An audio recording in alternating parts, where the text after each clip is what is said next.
Hey everyone, it's Dr. NightStare. Glad you're here. Before we get into it, hit like and subscribe. It really helps the channel. Quick question before we start. Where are you watching from, and what time is it for you right now? Alright, let's get settled. Get comfortable, let your body relax, and just take it easy.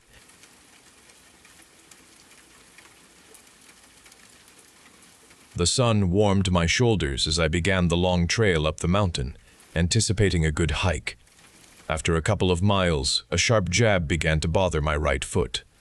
A small stone felt lodged inside my boot, pressing into the sole with each step. I stopped on the dirt path and took my boot off.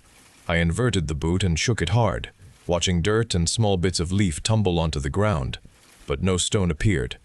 I put the boot back on, tightened the laces, and continued walking. The sharp pressure immediately returned, focusing on the same spot near the ball of my foot. Annoyance pricked at me. I stopped again and pulled off my sock, meticulously inspecting the inside of the boot with my fingers. I ran my hand along the insole and explored the seams, searching for any foreign object. My fingers found nothing. I checked my sock for a tear, but it was intact. I sighed, pulled on my sock, and put my boot back on. I took a few steps, and the irritation was gone.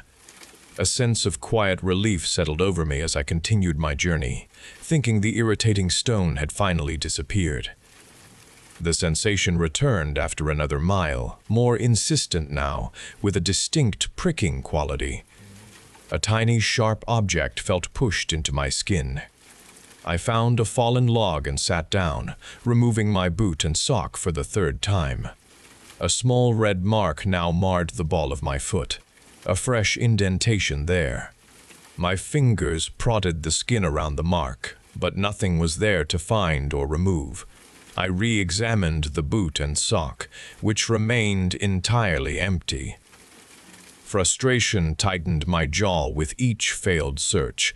I limped the rest of the way, the pricking turning into a constant, grinding ache. Each step seemed to push the unseen object deeper into my foot.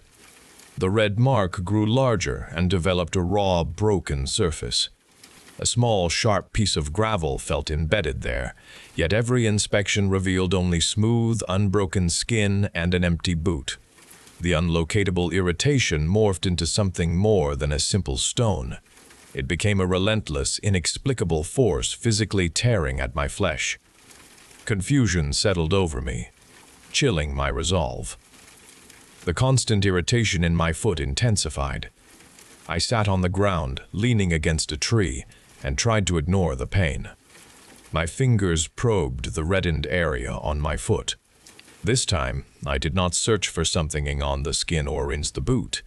I pressed hard, pushing my thumb against the raw spot. There, beneath the surface, something shifted.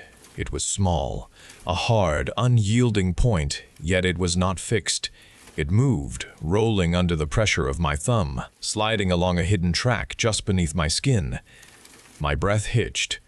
The stone was not gone from my boot. It had never been in the boot. It was inside me. The realization struck me with cold dread. The irritation was not external, an annoyance I could shake out or wash away. This was an invasion, a foreign object burrowing into my flesh, alive and moving. A wave of nausea swept over me. I tried to push it back, to convince myself it was a trick of a tired mind. But the hard, rolling sensation persisted, confirming its horrifying presence. My hand trembled as I lifted my foot closer to my face. The skin over the ball of my foot looked normal apart from the raw mark. Yet I felt the distinct, undeniable movement within. I needed a doctor. I pushed myself up, ignoring the intense throbbing, and stumbled down the trail, desperate to find a road, a car, anything to get to a hospital. Every step sent a jolt of pain up my leg. The journey down the mountain became a frantic escape. Each downward step jarring my foot only seemed to aggravate whatever had taken root inside me. The single hard point I had felt beneath my skin began to shift more. Several new points of pressure emerged beside it, sharp and distinct. A sickening dread tightened its grip on my chest as I felt them multiply rapidly, a silent, unseen growth within my very being. The single stone had become many, countless sharp fragments. My foot swelled, the skin stretched taut and felt hot. The pain escalated rapidly, from a persistent ache to an agonizing presence. It was overwhelming and consumed my every thought. Jagged fragments scraped against bone and muscle, tearing and pushing against everything around them. My vision blurred from the intensity of the pain, and I whimpered, a low, guttural sound torn from my throat. I just needed to reach help. I just needed them out. The urge to extract the invaders became a singular, burning command. My mind narrowed, focusing only on the agonizing pressure and the countless scraping points within my foot. There was no thought of distance, no concern for rescue, only the immediate, desperate need to remove the growing infestation. I collapsed onto the rough ground, ignoring the sharp twigs digging into my back, and scrabbled at the earth beside me. My fingers closed around a jagged shard of flint, its edge sharp enough to cut. It was primitive, but it was all I had. I gripped the stone, my hand shaking with a mixture of pain and adrenaline. I held it over my swollen right foot. The ball of my foot throbbed. Sweat beaded on my forehead, stinging my eyes, but I did not blink. The pain already burned fiercely, a constant, unbearable presence. A small cut felt impossible. I pressed the flint against the skin, dragging it down, watching the flesh part. A thick crimson line bloomed, spreading over the taut skin. My breath caught in my throat, a choked gasp of pain. I pushed the flint deeper, tearing at muscle and sinew, guided by the internal grinding. Then, a dark pebble pushed out of the wound, glistening with blood. I snatched it up, my fingers closing around its rough surface. It was a perfect, miniature stone, small and rough. Its extraction brought a sudden, powerful moment of relief. The pressure eased in that specific spot. A wave of lightheadedness swept over me, a brief respite from the agonizing invasion. I stared at the dark speck in my palm. It was a trophy of my desperate action. I felt a surge of triumph, a fleeting hope that I could still fight this impossible enemy. But the relief vanished.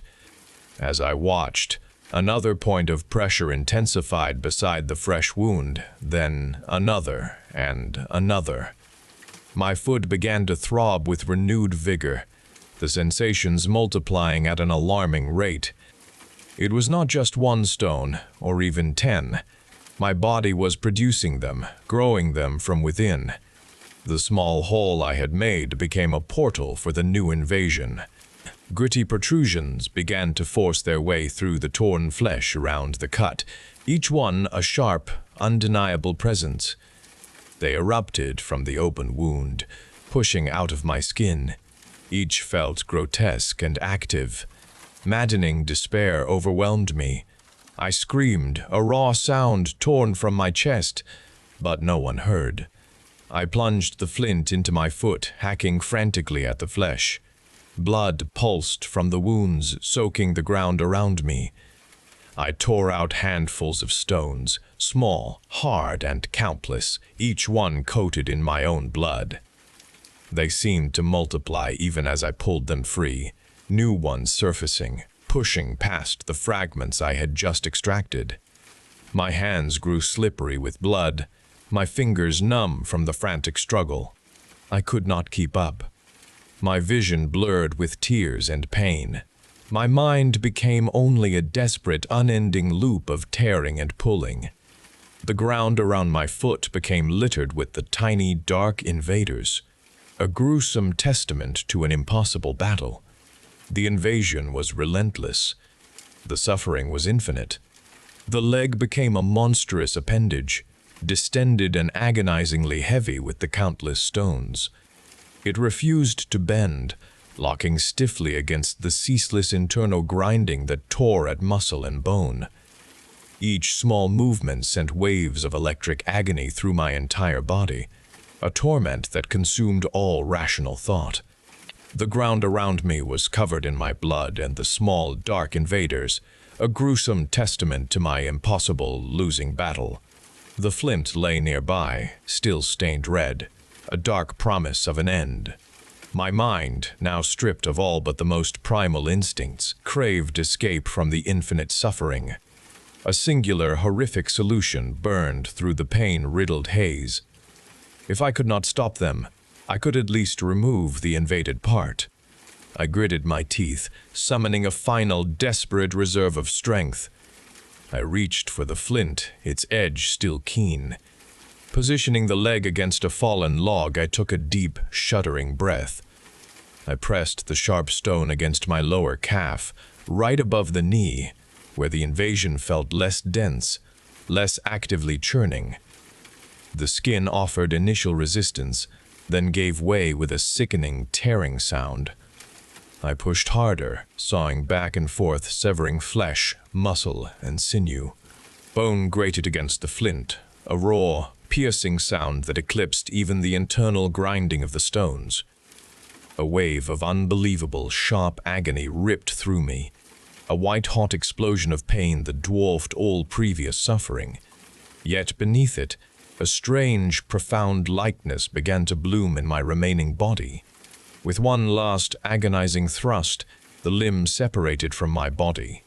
It fell to the earth with a wet thud, a grotesque monument to my torment, still twitching with the internal life of the stones.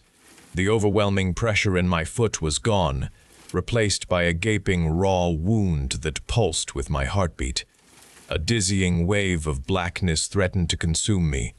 Then, through the fading edges of my consciousness, a new sound began to grow, distant at first, then closer, piercing the night with its mournful wail.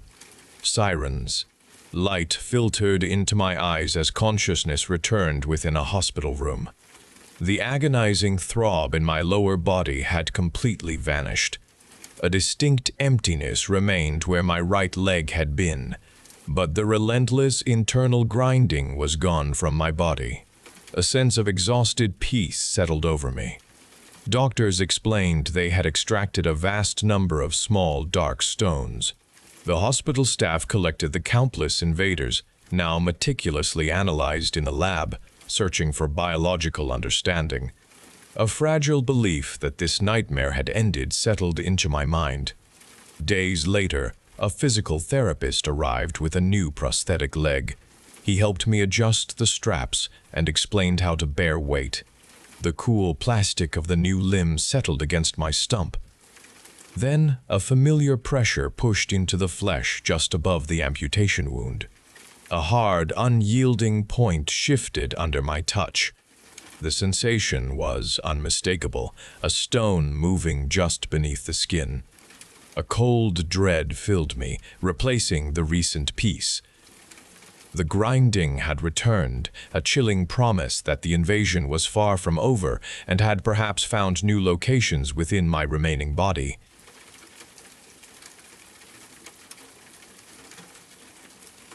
I faced myself in the mirror. My eyes were tired. Dark circles marked the skin beneath them. I knew what I needed to do. It was time for the mask. This ritual began every morning. I reached for the sheet of artificial skin. It felt cool and smooth against my fingers. A part of me wished to remain myself, to feel the morning air on my face. But the world outside required something different. My children needed a mother who appeared bright, always ready. I pressed the material against my face. It settled into place. The lines of exhaustion disappeared. My eyes appeared brighter. My cheeks showed a healthy color. I was the tireless, radiant mother everyone expected. The transformation was complete. The world outside welcomed my transformed face. I walked towards the school, each step a practiced rhythm of the perfect mother. The skin-like material stretched across my face. It bothered me, a subtle crawling sensation beneath the surface. I pushed the discomfort away, focusing on the chatter of children ahead. Other parents gathered near the school gate. Their faces were smooth and composed. My face offered the same appearance. We were all polished reflections of an unspoken agreement. Each smile was a practiced curve, each greeting a modulated tone. I nodded to Mr. Henderson, whose laugh seemed to float effortlessly, and offered a bright wave to Ms. Chen, her gaze fixed and untroubled. No one showed a flicker of strain. A prickle began near my ear, then spread down my cheek. I longed to scratch it, to drag my nails across the artificial surface.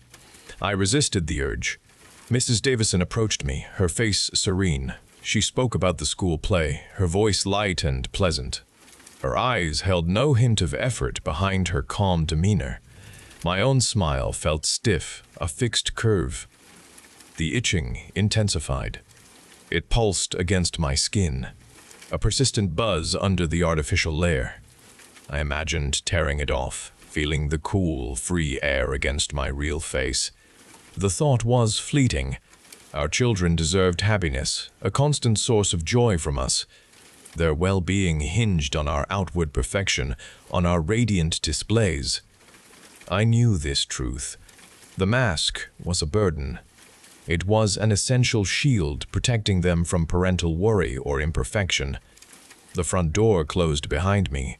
Stella ran towards me, her small face bright with childhood joy. "Mama, can I have a mask today? A pretty one, like yours?" she asked, her eyes wide. Her innocent request pierced through the escalating torment on my face. The itching had become an unbearable reality, a relentless pain across my artificial skin. It was a throbbing pressure under the thin layer. I could not stand it anymore. My hands shook as I reached for my face. A raw sound tore from my throat. I grabbed the edge of the mask near my temple. I pulled with all my strength. The material ripped away from my skin with a tearing sound, bringing with it a searing pain.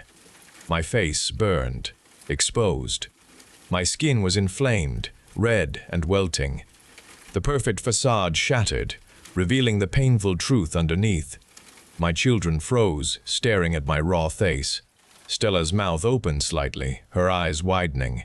She took a step backward. A shudder went through her small body.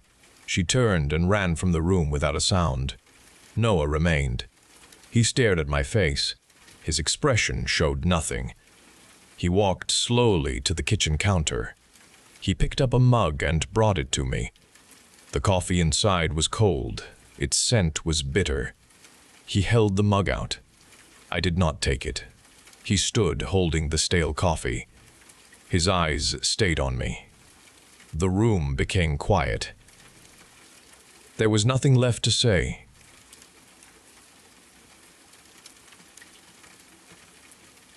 My days dissolved into a blur of whiskey and grief. Each night, the liquor burned my throat, dulling the sharp edges of loss that tore at me. My body began to fail, and the doctors delivered the grim news. My liver was dying. The diagnosis felt like a final sentence, an inescapable confirmation of the self-destruction I had embraced. There was no escaping the wreckage I had made of my life. Then came the offer of a transplant, a chance for a new organ and a different life, a lifeline I had never imagined. I grasped onto that opportunity with fierce, desperate determination, unwilling to let it slip away. To qualify for the procedure, I needed to provide an emergency contact, a responsible person to act on my behalf should I become incapacitated. I had no one left, no one at all, so I fabricated a name, a distant cousin, believing the small deception would remain buried and forgotten. It was a simple lie for the precious gift of continued existence. The new beginning did not last. I soon succumbed to old habits. The alcohol, a siren song I could not resist. I woke up again in a hospital bed, the scent of antiseptic filling my nostrils, the nurses' expressions conveying their silent disapproval. My body was weak, my resolve shattered. One afternoon, a man stood by my gurney. He was tall, and his dark, intense eyes fixed upon me, seeming to penetrate my skin and gaze directly inward. He offered no greeting and did not introduce himself. He merely watched me with an unnerving scrutiny that made my skin crawl. A cold shiver ran through me, a sense of unease. He looked at me as if searching for something specific inside my body, something newly added, something he recognized. The image of the man by my gurney stayed with me, a persistent stain on my recovery. His dark gaze had burrowed into me, and I felt exposed even beneath the sterile hospital sheets. I tried to dismiss him as a fever dream, an unwelcome side effect of my failing body and the powerful medications. Nurses moved around my room, performing their duties with detached efficiency, but I felt alone with the memory. Later that week, a message appeared on my phone, a number I did not recognize. The text read simply, "You are doing well." My breath caught in my throat. I looked around the room, the hospital corridor visible through my open door, but saw no one who seemed out of place. It felt like a violation. I tried to rationalize it, perhaps a wrong number, but a cold unease settled in my stomach. He came back. I knew it was him immediately. He stood at the foot of my bed, a tall shadow in the afternoon light. He wore different clothes, dark and anonymous, but his eyes held the same unsettling intensity. He offered a small, unsettling smile. "You look much better, Lacey," he said, his voice a low, even tone. "I knew she would thrive inside you." My heart hammered against my ribs. "Who are you?" I demanded, my voice weak and thin. He took a slow step closer. "I am your emergency contact," he stated, his eyes fixed on me. "And she, your new liver, is mine. You are merely her caretaker now." He paused, letting the words hang in the air between us. "She requires careful looking after. I will ensure she gets it." He then turned and walked out of the room before I could speak another word. Terror seized me, a cold, sharp claw in my chest. I buzzed for a nurse, frantic, explaining about the man, his bizarre claim, his possessive words. She listened patiently, her expression kind but skeptical, and assured me she would check the visitor logs. The police arrived later, 2 officers who listened to my fragmented story about a man claiming to be my emergency contact and speaking of my organ as his. They checked my room, spoke to the nurses, and found no record of the man entering the hospital at all. They told me there was nothing they could do. They suggested the stress of my condition and the medication might be affecting my perception. They left, their politeness thinly veiling their disbelief. I was discharged a few days later, still rattled but desperate to escape the sterile prison of the hospital. My small apartment felt cold and empty, but safer than the hospital, or so I hoped. I checked the locks on my door and windows, a ritual of fear I had never known before. The messages started again, arriving randomly, shattering the fragile peace I tried to construct. "The scar on your side is healing beautifully." I ran my hand over the tender skin, a fresh wave of nausea washing over me. "You moved the chair to the window yesterday." My gaze shot to the armchair I had indeed pulled closer to the light. He knew my apartment. He was watching me. Then came another message, chilling in its intimacy. "Your hair looks lovely when it catches the morning light." My hands flew to my head, my skin prickling with dread. There was no specific threat, no direct danger, but the words were a suffocating shroud. They implied constant observation, an unseen presence that saw every private moment. I changed my phone number, but new messages arrived from an unknown sender within hours, proving the futility of my attempts. I stopped answering my door. Every creak of the floorboards, every shadow cast by the streetlights outside my window, made my heart lurch. I pulled the blinds tight, creating a perpetual twilight in my apartment. but it did not make me feel safe. He was out there, somewhere, watching, waiting, his dark eyes penetrating walls and windows, always looking for her, the part of me he now claimed as his own. The city around me became a vast open cage. There was no escape. I felt hunted and completely alone. The messages stopped. The sudden quiet created a new fear. Every creak of the building seemed like a warning. I tried to prepare dinner, my hands trembling as I cut vegetables, my gaze darting to the locked windows. Then I heard it, a soft scrape at the door. A deep cold went through me. The locks gave way with a muffled sound. The door opened slowly inward, revealing his tall, dark figure. He stepped into the apartment, filling the doorway. I backed away, clutching the knife. His eyes found mine. They did not waver. A smile touched his lips. It was unsettling. His gaze traveled down to my side, to the scar where the new liver rested. He raised a gloved hand. A cloth pressed over my mouth and nose. The smell of chemicals burned in my nostrils. Darkness came quickly. I woke up to a sharp metallic tang in the air and a cold, hard surface beneath me. My head throbbed. My eyes opened slowly, adjusting to a stark white light that glared from above. The room had walls of polished steel and a floor of white tile. The air carried a sterile, antiseptic scent mixed with something cloying and sweet, a sickly odor. The white light from above cast no shadows, creating an unforgiving environment. Stainless steel gleamed everywhere. There were rows of medical equipment, tubes and wires hanging from the ceiling, their connections waiting.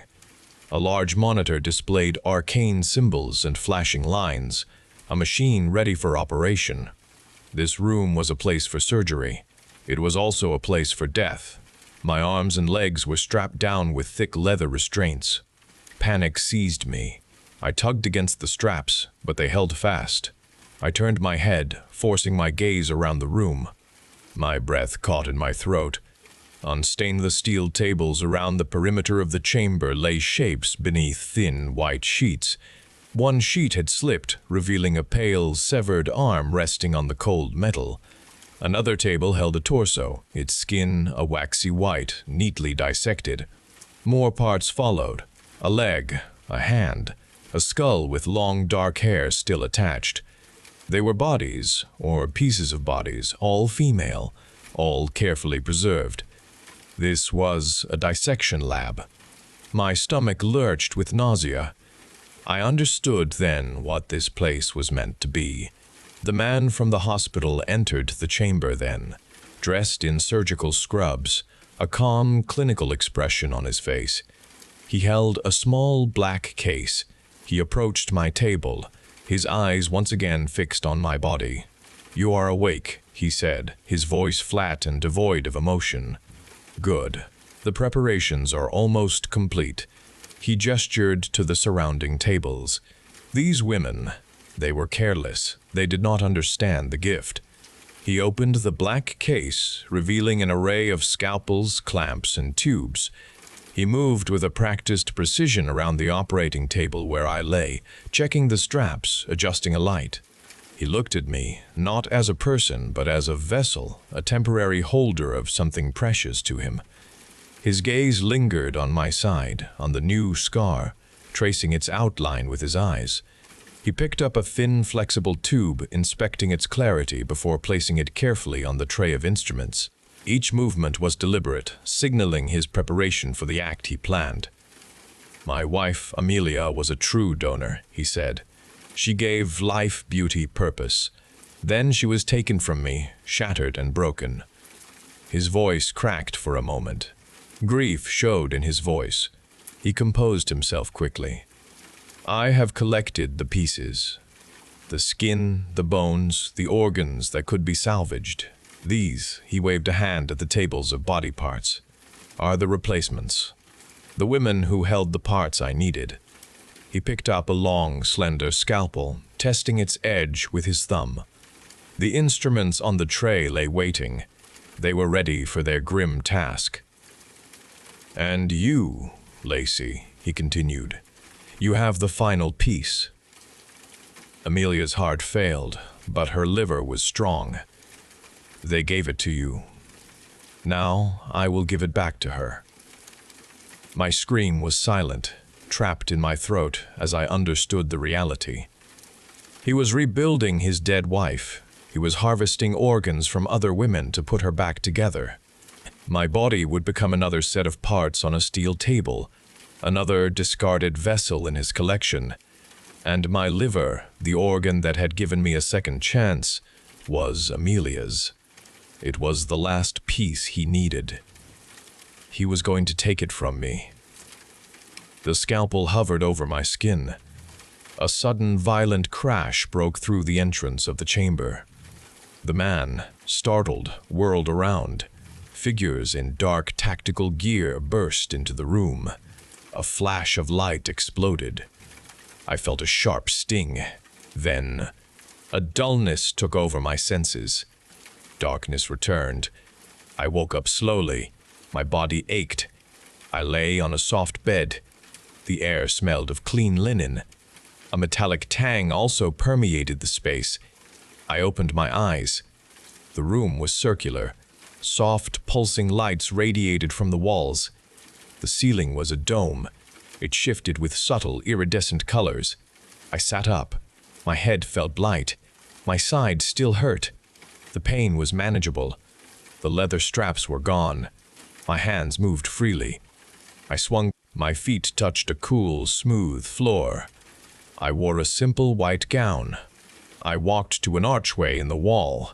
It led into a larger space. This space was vast. It was also circular. More of the pulsing, colorful light filled the area. I saw other women. They moved slowly. They glided through the chamber.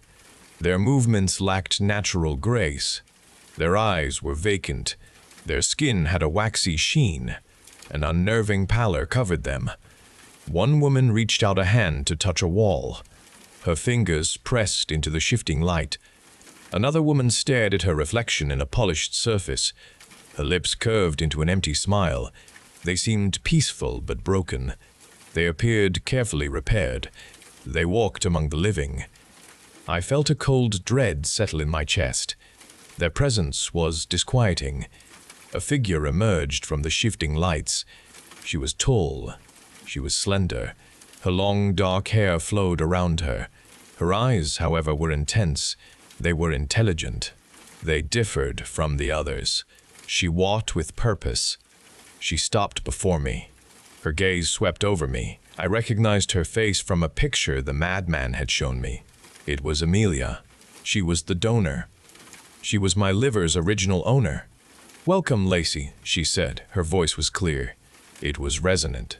It was a beautiful sound. "You have recovered well. Your new liver has adapted just as I predicted." My throat felt dry. You are alive?" I asked, my voice barely a whisper. A subtle smile touched her lips. "In a way that matters, yes. I have been given a second chance. A chance to right wrongs." She looked around the vast chamber at the other women. These women suffered as I did. They were abused. They were violated. They were discarded. Their tormentors believed they had escaped justice. They were wrong. "My husband, he tried to rebuild me," Amelia continued. Her voice lost its gentle quality. "He was a fool. He understood fragments only. He understood nothing of true restoration. I, however, understood everything. When I awoke, truly awoke, I saw the threads that connected us all. I saw the pain. I saw the injustice. I saw the men who caused it." Her eyes glowed with an unsettling resolve. My awakening was no miracle. It was an opportunity. An opportunity. An opportunity to establish a different kind of justice. A more permanent one. We, the reanimated, are instruments of this cosmic balance. The organs taken from these women, the ones you see here, were often healthy. They were vibrant. We returned them. We find those who preyed upon the vulnerable. The abusers, the rapists, the killers, they carry healthy organs. Their bodies become the raw material for our cause. We harvest what is needed. We take their eyes. We take their hearts. We take their hearts. We take their hearts. We use them to repair the broken. We use them to reanimate the discarded. We complete what those men started. We do this with our own higher purpose. She gestured to the surrounding women. They are not fully whole yet. Their memories are scattered. Their spirits are bruised. But with each successful transplant, with each piece reclaimed, they grow stronger. They will remember their suffering. They will understand their roles. This cycle will continue. This is no simple revenge, Lacey. This is transformation. This is evolution. The universe corrects itself in this way. I stared at her, horrified. The men who had rescued me were her agents. The tactical team worked for her. The madman who abducted me was her misguided tool. He was not bringing her back for his own selfish reasons. He was part of her plan. He provided the initial catalyst. My mind reeled. The transplant was no gift of life from a stranger. It was a calculated move in her terrifying game. I was a pawn. My liver, her liver, had brought me into this system. What about me? I asked, my voice barely audible. Amelia's gaze pierced me. You are a witness, Lacey. You received a part of me. You carry a piece of this new beginning. You will observe. You will understand. You will tell their stories. Your experience, your survival, is part of the narrative we are weaving. You are an emissary. You will carry the truth of what happens here into the world if you choose to return to it. You will see the cosmic scales rebalanced. This occurs one organ, one life, at a time. The vast chamber suddenly became a prison. It was not a prison of steel and bars. It was a prison of unending, morally twisted justice. The slow-moving, reanimated figures and the ever-shifting, pulsing light surrounded me. The horror was not in the death. The horror was in the grotesque, eternal cycle of rebirth and retribution. I was not just a survivor. I was a living testament to a system that consumed the guilty and rebuilt the innocent. This system was overseen by a benevolent, terrifying architect of cosmic vengeance. There was no escape from this horrifying truth. Only a front-row seat remained to its disturbing continuation. I was trapped within this unsettling vision.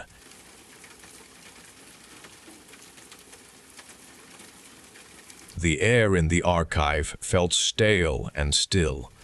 My recent concussion left a constant pressure behind my eyes. I moved slowly through the narrow aisles. Each step echoed loudly on the polished concrete floor. Metal shelves stretched into the dim distance. They moved on their own, reorganizing themselves with soft clicks and groans. The vast room constantly rearranged its contents. My head throbbed with every shift. I was recovering from the attack, and this assignment was a punishment. This job meant sorting old data entries and forgotten documents for a place that seemed to have its own life.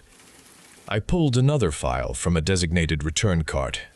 Its cover was generic, a pale blue folder filled with standard personnel reports. I opened it and began scanning names, dates, and project codes. Days blended into a monotonous routine of reading and refiling. My fingers grew accustomed to the cheap paper. My eyes blurred from the endless lines of text.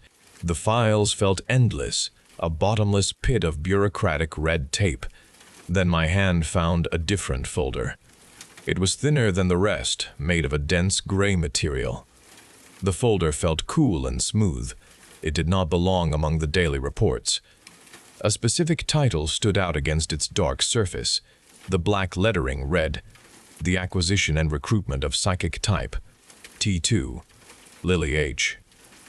My breath caught in my throat. Lily H was Lily. Lily was my best friend. The blood drained from my face. My fingers trembled as they traced the letters of her name, psychic type T2. The organization classified her. This was not a mundane report. It was a secret, a control, a deep betrayal. Everything I knew about Lily, about our lives, about this organization, shattered instantly. The world twisted around me. The moving shelves seemed to mock my shattered perception. This file held a truth that destroyed my understanding of reality. I gripped the gray folder tighter. A cold wave of shock ran through my body. I gripped the gray folder tighter. A cold wave of shock ran through my body. My fingers fumbled as I opened the cover. The first page was a signed statement. Lily's handwriting, stark and familiar, filled the page. Her words expressed a deep resentment. She described her recruitment as an abduction, a brutal taking by the organization. Her compliance was under duress, not voluntary, she wrote. I could hear her voice in my head, defiant even in print. They took me, just like they took Rose. Her statement began without preamble. They did not ask. They demanded. My abilities are my own. They are not theirs to catalog or control. This forced testimony is not a confession. It is a record of their cruelty and a memory of what they stole from me. I swallowed hard, feeling Lily's anger radiating from the page. She wrote about her first year at university. She had always felt different from others. Sensory information often overwhelmed her. She heard whispers from empty rooms, felt the echoes of conversations long past. Sometimes, objects seemed to shift their positions when her emotions surged. She would dismiss it as tiredness or imagination. One night, while studying late in the library, a thick textbook slid from a high shelf. She had only been looking at it, intensely wanting to find specific information. It crashed to the floor with a loud sound. This was the first undeniable event, the first hint of something beyond normal. Then she met Rose. Rose possessed a similar sensitivity. They found each other during a philosophy seminar. Their eyes met across the lecture hall. An immediate understanding passed between them.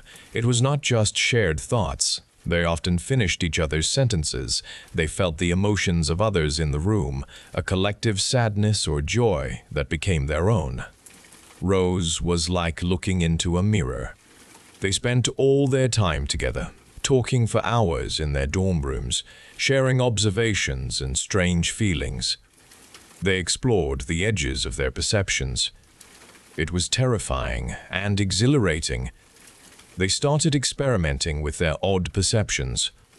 Rose sometimes saw flashes of small future events, a dropped book, a missed appointment. Lily found she could push objects with her mind. They practiced in their shared dorm room. A pen would roll across the desk when they concentrated together. A door would creak shut with only a thought. Their abilities grew stronger with each shared discovery. The world felt new and full of possibility with Rose beside her. They were not alone in their strangeness. They were connected, two halves of something greater. They believed they could achieve anything together. One evening, they walked back from a late study session. The campus was deserted. A man stepped out from a dark alcove. He grabbed Rose in a deserted alley, pulling her against the brick wall. Fear seized Lily. A surge of raw, untamed power erupted inside her. She extended her hand without conscious thought. The attacker flew backward. He crashed into garbage bins with a sickening crunch. He lay unconscious on the ground. Lily looked at her hands, trembling violently. Rose stared at Lily, her eyes wide with shock and understanding. They ran from the alley without looking back. That night confirmed the terrifying scope of Lily's power. It bound them together in a way nothing else could. They knew they held something immense, something they could not yet fully comprehend. They began to wonder what else they might achieve. The attacker lay unconscious. Lily and Rose fled, their hearts pounding with a terrifying exhilaration. They understood the immensity of Lily's power. They also believed it was not the limit. Rose spoke often of expanding their shared abilities. She wanted to push the boundaries further, to see what else they could unlock together. She read old texts, dusty tomes from hidden corners of the university library. She found mentions of ancient rituals, of sympathetic resonance amplified through focused intent. Rose became convinced they could achieve a new state of being. She believed they could transcend the limits of their human bodies. She believed they could open pathways to greater understanding. Lily felt a pull, a deep curiosity mixed with a growing unease. Rose dismissed Lily's concerns as fear holding them back. Lily remembered the surge of power she had felt protecting Rose. She wanted to feel that again, to control it, to make it something more than just reactive force. They prepared the ritual in a secluded, abandoned warehouse on the edge of town. Rose drew a complex symbol on the concrete floor with chalk, a swirling pattern of intersecting lines. Candles lined the perimeter. They cast flickering shadows across the vast, empty space. Rose instructed Lily to focus their shared energy, to push against the veil of reality. They sat opposite each other within the chalk circle. They joined hands. Rose began to chant. Her voice was low and resonant, reciting words Lily did not understand. A strange energy built in the warehouse. The air grew thick, vibrant with unseen currents. The candle flames stretched unnaturally tall, then pulsed with a green light. The chalk symbol on the floor began to glow. A high-pitched whine started, growing louder. It vibrated through Lily's bones. The space above the circle shimmered. The very fabric of the air seemed to stretch and tear. Jagged cracks appeared, glowing with an intense, otherworldly luminescence. Lily felt a raw, unimaginable power surge through her. It was exhilarating and terrifying. The cracks widened. The warehouse walls seemed to fade into a distorted background. Something else began to show through the glowing tears in reality. Shapes moved within the new space. Their forms were too complex for human eyes. Many limbs twisted. Many angles shifted. A cold dread settled over Lily. This was not what Rose had promised. This was not an expansion. It was a tearing. A guttural sound echoed from beyond the expanding rift. A creature, all dark mass and sharpened claws, began to emerge. Its head was a twisted knot of bone. Its eyes burned with malevolent intelligence. Rose screamed, a sharp, sudden sound of pure terror. She tried to pull away from Lily, but their hands remained locked. The creature lunged. A single, barbed claw shot from the rift, fast and deadly. It struck Rose. Rose's body stiffened. Her eyes were wide. Her mouth was open in a silent gasp. The light left her eyes instantly. She crumpled. Lily felt it all. The sudden, brutal impact. The agonizing, absolute cessation of life. The psychic link between them, once a comforting warmth, now became a conduit for pure, unadulterated agony. Lily felt Rose's final terror. She felt the extinguishing of Rose's consciousness. She felt the cold rush of death. A part of Lily's own mind tore with it, a connection severed with unimaginable violence. Her world, for an instant, became just that final horrific emptiness. Then the warehouse door crashed open. Figures in dark tactical gear swarmed inside. They moved with brutal efficiency. They ignored the fading rift, the lingering traces of the entity. Their attention was solely on Lily. Their faces were grim. Their movements were swift. They secured her. Lily screamed then, a guttural sound torn from her throat. A scream not just of grief, but of the horror of what had just happened, and the terrible realization of what they were taking from her now. Her power, now tainted by Rose's death, felt like a burning weight. The organization had arrived. They were here for her. The gray folder lay open on the metal shelf. My hands still clasped it. Lily's words burned behind my eyes. Rose's death, the creature, the organization's swift capture. It all spun in a nauseating vortex. My head throbbed. The concussion felt like a dull ache compared to the raw wound in my chest. Everything I knew had been a lie. Lily had lived through this horror alone. I had no idea. The archive's constant reorganizing was a dull background noise. I felt cold despite the room's temperate air. My stomach churned. A wave of sickness washed over me. A shadow fell across the open file. I looked up slowly. Arna stood there, her uniform crisp, her expression unreadable. She held a new file in her hand. Her dark eyes met mine. She waited for me to speak. I found no words. "Another assignment," Arna stated, her voice even. "A small matter. It needs immediate attention." "Are you fit to take it?" She extended the file. I took it, the cool gray material, a stark contrast to Lily's dossier. The new case offered a desperate chance for escape. It was a reprieve, a temporary shelter from the storm brewing inside me. I nodded. My throat felt tight. The weight of Lily's story settled deep within my bones. The organization's true nature, their pervasive reach, twisted everything I had once believed. They had taken Lily. They had covered it up. They had kept her isolated. I needed answers. I needed to understand every detail. The biggest hurdle was Lily herself. I had to face her. I had to see her. The thought filled me with dread. A fierce resolve also grew within me. The confrontation loomed. It was a necessary meeting. I also knew it would be terrifying.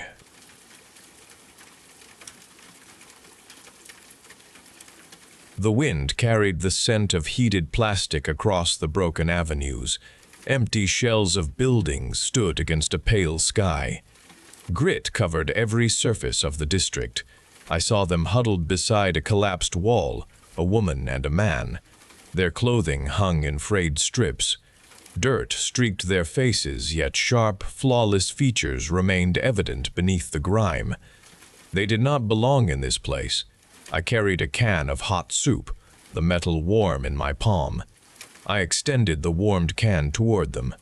Their gaze shifted from the metal to my outstretched hand, then back to my face. A flicker of alarm crossed their faces. They looked at each other with an unspoken question. The man's voice was soft, barely audible. "Tell us," he asked, "where do people like us actually come from?" Their eyes held a deep, vulnerable uncertainty. A different, stark question was also present, beyond the plain need for sustenance. I watched their faces, noting the perfect planes and angles. "You ask where people like you come from," I said. "The truth is, you do not come from a lineage. You do not have ancestors who passed down your striking features through natural generations.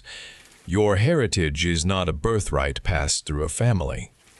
Their expressions tightened, a subtle shift indicating the beginning of a grim realization. "Your beauty was engineered. Every line of your jaw, the set of your eyes, the color of your hair, these were all chosen. You were grown in a facility. You were bred for your aesthetic appeal." The man opened his mouth, then closed it without a sound. The woman's gaze dropped to the ground, her shoulders sagging. They wanted to speak of families, of names passed down through time, but there were no such stories for them. Your ancestral names, if you even have them, hold no meaning here. They are an identifier assigned to a product. You were cultivated, a particular type of human created for a specific purpose. You were a commodity, designed for display and pleasure.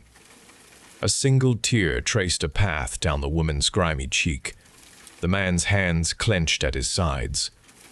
When your purpose was fulfilled, or when you became surplus, you were simply released. You were discarded.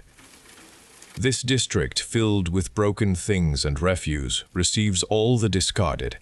It takes the ones no longer needed. Other individuals came from districts of labor, bred for strength.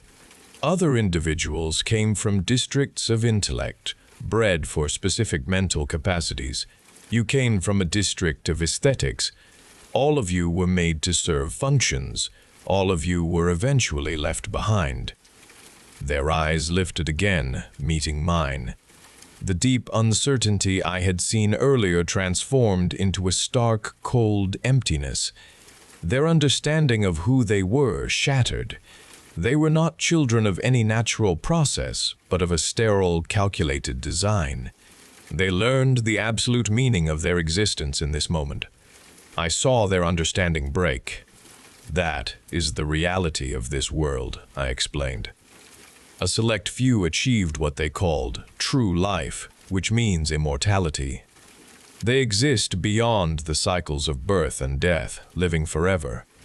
For their eternal existence to be comfortable and sustained, they decided everyone else would serve a purpose. You were not born into a natural family structure. Natural birth was deemed inefficient for their needs. You were bred as resources, as tools. You are livestock. Their faces held no expression. They simply stared at me, absorbing the weight of my words. Your beauty, your strength, your intellect had a purpose. These were attributes cultivated for their use, then discarded when no longer valuable. This cycle has continued for 500 years. Their rule is absolute.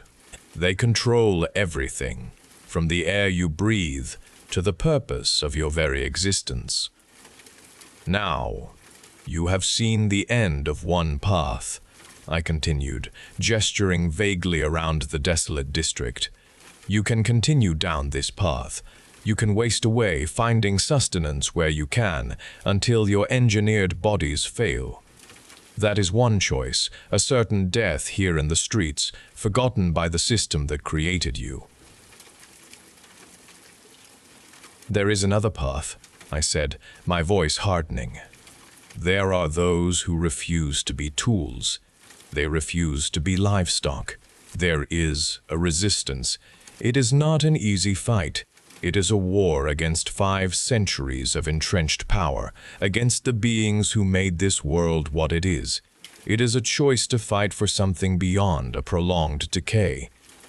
I watched them carefully. The woman lifted her gaze. A fierce determination ignited her eyes. The man stood straighter. We offer you a chance to join us. You can become part of a struggle to dismantle the tyranny that created you and discarded you. It is a difficult path, filled with danger, but it offers a chance at true agency. You can reclaim what was stolen from you before you were even given life. You can choose to face your death here, or you can join the fight against the beings who engineered your beauty and your doom. The woman's eyes met the man's. Understanding passed between them. He straightened his shoulders slowly. She lifted her chin, her gaze locking onto mine with intensity. No words were spoken. Their movements were their answer, a silent commitment to resistance. I felt a bitter amusement stir inside me. They had been designed for loyalty, their essence crafted to adhere to a purpose. This ingrained devotion, once a form of control by their creators, would now serve a new master, a new cause. They would fight with obedience, their programmed allegiance simply redirected. Their determination, intended to maintain the architects of their suffering, would now be aimed against them. The beautiful things their makers had unleashed upon the world would now become tools for our fight. Their journey toward freedom was still, in its own way, another form of servitude. They chose defiance, yet they remained tools, their loyalty a programmed response waiting for a command.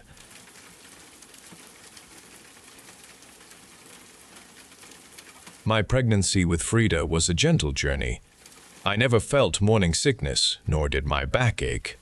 Every day brought a serene anticipation. Her birth was simple. The labor passed without struggle, just a few quiet contractions, and then she was in my arms. Frida lay there, a small, peaceful bundle.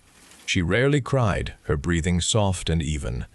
Her eyes opened with a calm wonder at the new world. Motherhood arrived without any challenge. Our days flowed into each other, each moment filled with a quiet joy. She fit into my life, a happy child. My connection to her felt instant and deep, creating a warm, beautiful reality around us. The second pregnancy arrived. This time my body felt different. Nausea twisted my stomach. An ache persisted in my back. My limbs felt heavy. My connection to Freda began to fray around the edges. The quiet joy we shared receded into memory. His birth was a messy struggle that left me depleted. Harry cried without cease, a demanding child that fractured our peace. He needed constant attention, pulling me away from Frida's quiet.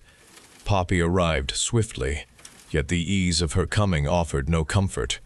Another baby lay in my arms, another small mouth to feed, another tiny body to tend, each new presence demanding its share of me. The house, once peaceful, now pulsed with competing cries and restless energy that filled every room. My days blurred into an endless cycle of feeding, changing, and soothing, each task blending into the next without distinction. My own needs vanished beneath the relentless demands of 3 small lives, pushing my limits beyond any recognizable boundary. Sleep became a forgotten luxury. I barely registered the onset of the 4th pregnancy, a deep detachment setting in. A pervasive numbness settled over me, a thick veil obscuring my awareness. Each breath took concentrated effort. When they told me another child was coming, I simply shook my head, my voice failing to form any coherent denial. No, I thought, not another one. My body felt like a vessel no longer my own, a machine delivering life I did not ask for, could not possibly manage, yet it continued its relentless process. I refused to acknowledge its presence, closing my eyes against the growing burden inside me, trying to wish it away into nothingness. I could not bear the thought of another hand reaching for me, another voice crying for my attention, demanding a part of me I no longer possessed. There was nothing left of me to give, nothing at all, only an echoing void where I once existed. I opened my eyes to a stark ceiling. My head felt heavy, my vision blurred. My arm remained still. My fingers did not respond. My entire body felt heavy, pinned to the bed. A quiet beeping came from nearby. Liam sat beside the bed, his face etched with exhaustion. He looked up, his eyes widening. "You're awake," he breathed. He reached for my hand, but I felt nothing. I tried to speak, but no sound came. "It has been a long time," Liam said, his voice raspy. 11 years. 11 years. "The children," I whispered. "There were no pregnancies, not like you remember. You were in a coma, an accident." A coma. The word struck me. My children were not real. They exist, Liam. Our children are real. Frida, Harry, Poppy, Alex. How? I managed.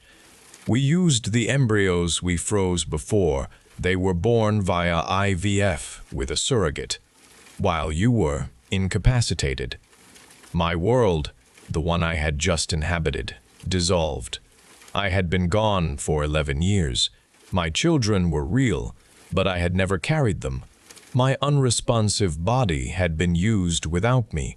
My motherhood was taken, replaced by this unmoving reality.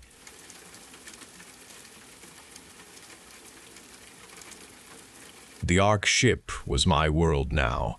It spun above a dead Earth, a planet that offered no solace, only the endless dark below.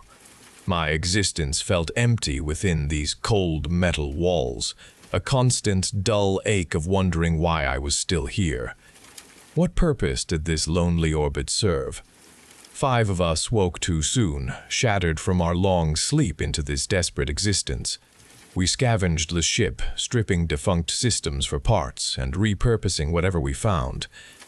Our crude tools kept the life support sputtering, struggling to maintain the air and warmth. The mission had failed long ago. We just moved through the ship's empty corridors, each step amplifying the unnatural quiet of a million sleeping souls. No one understood why only we stirred from cryostasis, or how we had managed to stay alive this long. The cryo deck awaited, its cold metal surfaces reflecting the dim utility lights.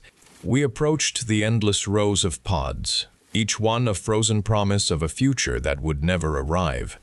Anthony walked ahead, his gait efficient. He stopped before a designated pod, its identification panel glowing blue. No words were exchanged. This task required no conversation. Anthony began the preparations. He operated the diagnostic console, his fingers moving across the worn interface with practiced precision. The system responded with a series of quiet clicks and whirs. I retrieved the access tools from their magnetic racks, moving with a calm, methodical rhythm. He initiated the thaw sequence. A hiss escaped the pod as internal pressures adjusted. I stood beside him holding the transfer unit. The primary hatch unsealed with a pneumatic exhalation. The clear viewport slid back, revealing the occupant. Their face was serene, eyes closed in deep slumber. We did not linger on the details of their features. My gaze instead found the access port at the subject's throat. I connected the flexible tubing. The unit began its rhythmic sound. A pale, thick stream of fluid started moving through the tube. My hands did not shake. This was simply how things were. The face in the pod belonged to Sarah. I remembered her from the pre-sleep briefings. Her voice cleared during our simulation training. Her eyelids fluttered, a slow, uncertain movement. A small gasp escaped her lips. Her eyes opened, blinking against the dim light, and then they widened. She saw me first, my face gaunt from weeks of scarcity, my clothes worn. Her gaze flickered past me to Anthony, whose expression held no comfort. Then her eyes swept across the cryo deck, past the rows of intact pods. Her head moved slightly, a weak tremor through her body. She saw the adjacent pod. Its viewport slid open. Its occupant was gone. The access port at its throat was exposed and empty. She saw another pod, and then another, further down the row. Each pod stood open. Some had tubes still connected, lying discarded on the floor. Some of them revealed the hollowed-out remains of their previous occupants, their bodies shrunken and deflated. A thin, viscous film coated the interior of those opened pods. Her breath hitched. Her gaze returned to the tube connected to her own throat, then to the collection unit I held. Her eyes fixed on the pale, thick fluid steadily flowing from her body. The realization hardened in her gaze. She understood then why we were here and why she was awake. Her mouth opened, but no sound came out.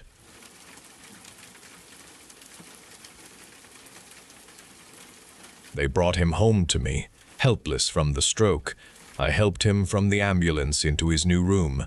My hands were gentle as I settled him into the prepared bed. I spoke to him in soothing tones, promising him comfort and care. Neighbors and friends often stopped by, bringing casseroles and kind words, praising my dedication. I accepted their praise, nodding humbly. I explained the importance of caring for family. I always kept a glass of fresh water and a small plate of cut fruit on his bedside table, clearly visible for any visitor to note. My smile was easy, reassuring for those who observed my devotion. Once everyone left and the door clicked shut, my movements became exact. His eyes followed me from the bed, sharp despite his body's betrayal. I picked up the water glass, then set it back down. I placed it an inch further from his reach than before. The fruit plate also moved, just out of his easy grasp. He watched my hand. His good one twitched. I spoke about the day. My voice was soft and steady. I saw the small clench in his jaw. This was a good beginning. I moved around his room, organizing his few personal items. I always ensured his worn leather-bound photo album lay just beyond his grasp on the chest of drawers. His gaze drifted to it, lingering with longing. I offered a sympathetic look. Then I turned my back, absorbed in some small task, tidying a shelf. His frustration filled the room, a presence I felt against my skin. When I handed him the album much later, my tone was one of gentle understanding, as if I had just remembered its importance. The local priest often spoke of my devotion, a good son indeed. They truly believed my act. The town agreed, even calling me a saint. The years spun themselves out, each one bringing a new layer to my care. My father watched me with eyes that slowly lost their initial fire, replaced by a hollow knowing. I continued to present a steady presence to the outside world, my reputation as the devoted son growing with each passing season. Behind the closed door, the space where we truly lived, I began my careful work. I found a small music box in a dusty cabinet. It had a delicate mechanism and played a single, simple melody. I would wind it very slowly, letting each turn of the key build the sound. The tiny gears moved with a gentle whir. I would place the box on the edge of his table, its tune tinkling into the room. He would track the sound, his head turning with effort. The melody would complete its cycle, then stop, leaving the quiet to settle in. I would not restart it. The box sat there, a silent promise, sometimes for days, before I would wind it again, granting him a brief moment of sound only to take it away once more. He would stare at it, a visible ache in his gaze. With each passing month, his dependence deepened. His medication was crucial for managing his pain and controlling his tremors. I became the keeper of his health. Each morning, I would prepare his pills, placing them in my palm. Sometimes, I would hold them out to him, then retract my hand just as his fingers twitched. I watched the struggle in his face, the growing anxiety. I would observe his breathing quicken, his skin develop a sheen of sweat.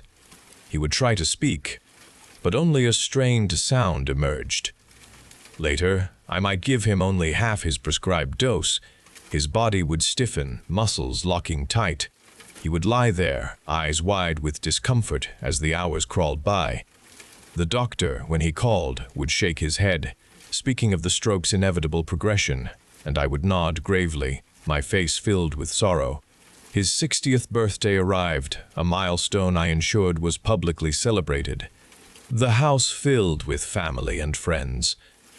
I had balloons and streamers, a cake with lit candles. I spoon-fed him the rich chocolate cake, wiping a smear from his chin with a napkin. Everyone remarked on his improved spirits, on my unwavering dedication. He managed a weak smile for their cameras. I accepted their praise, a grateful expression fixed on my face. When the last guest had departed and the front door clicked shut, the cheerful noise vanished. I left the leftover cake, along with a glass of water, on the far side of his room, well beyond his reach. I turned off the lights and walked away, closing his door softly behind me. He was left in the dark.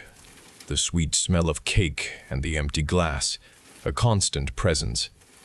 Hours passed before I returned. The house completely silent, his thirst an unvoiced demand in the deep quiet.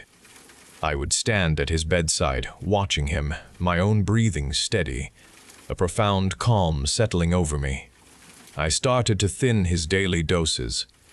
It was a precise calculation of what his body needed against what it could endure. I watched for the subtle shifts. His tremors, once contained, began to return. I felt a faint vibration in his hands when I held them, checking his pulse. His eyes clouded a little more each morning. I continued my diligent routine. I spoke to the nurses on the phone, assuring them he was comfortable. I told them I gave him all his prescribed medicine without fail. They praised my commitment. I offered a weary sigh, a performance I had perfected over years. Weeks folded into months. He grew weaker. His skin became translucent, clinging to his bones. His breathing grew shallow, punctuated by gasps that tore at his chest. I sat by his bed for long stretches. I offered him sips of water, holding the glass to his lips, but he struggled to swallow. His gaze followed my every move. It was filled now with desperate understanding. He tried to speak more often, his throat rattling with effort, but no words formed. I would lean close, a concerned look on my face, pretending to listen. I nodded slowly. The final day arrived quietly. I had stopped all his painkillers a week before. He lay motionless, his eyes open, fixed on the ceiling. His breaths came far apart. Each one was a tremendous labor. I heard the rasping sound filling the room. The doctor had called it an expected decline, a natural progression. I kept the room tidy. The curtains were drawn against the harsh afternoon sun. I sat in the armchair opposite him. I watched his chest rise and fall, slower and slower. His eyes found me then. They were sunken, but still held a spark. It was a final, clear accusation. A faint, genuine smile touched my lips. I felt a quiet satisfaction spreading through me. His breathing stopped, his chest stilled. The final breath left him, a silent exhalation. His gaze remained locked on my face. I continued to smile. It was finished. It was finished. His last breath was a quiet release. People thought I had given him peace. They did not understand the true nature of the peace I sought. My mother died when I was 9 years old. Her sickness took her quickly. I remember her face, soft in sleep, and then I remember the shift. He changed after that. He was no longer the father I had known. He became something else, a different man who left me with an abuser. Those years defined my childhood, shaping every day that followed. I watched and learned. Every public touch, every kind word, every subtle deprivation I inflicted on him during his final years, it was all part of a long-executed plan. I watched him weaken. I saw him suffer. In each small moment of his discomfort, I remembered the years after my mother's death. I remembered my own. This was not a sudden act born of malice in my adult life. This was a patient unfolding, a careful accounting for every hurt. The town saw a devoted son tending to his father. They never saw the child left behind, the one who remembered everything with chilling clarity. I knew what I was doing. I knew why I did it, and it had been a long time coming. He was gone now. The house felt changed. My footsteps echoed on the wood floors. The air felt open. The routine of care had ended. The performance was over. I walked through the rooms. The silence no longer felt like a waiting. It was a space I could fill with my own thoughts, and no one disturbed me. I sat in his room. The bed stood bare. The air was still. No lingering presence disturbed the corners. No feeling of accusation came from the emptiness. I felt a clearing inside me. All accounts were settled. The weight lifted from my shoulders had been heavy. I had not known its full measure until this release. The years had been long. The process was built on anticipation and execution. Now, only the aftermath remained. The old pains did not bother me anymore. I knew what I had done. I understood the reasons. I felt complete closure. I was getting over it now. The future stretched before me. I was ready for what came next. A quiet contentment settled within me. This peace felt earned. The debt was paid.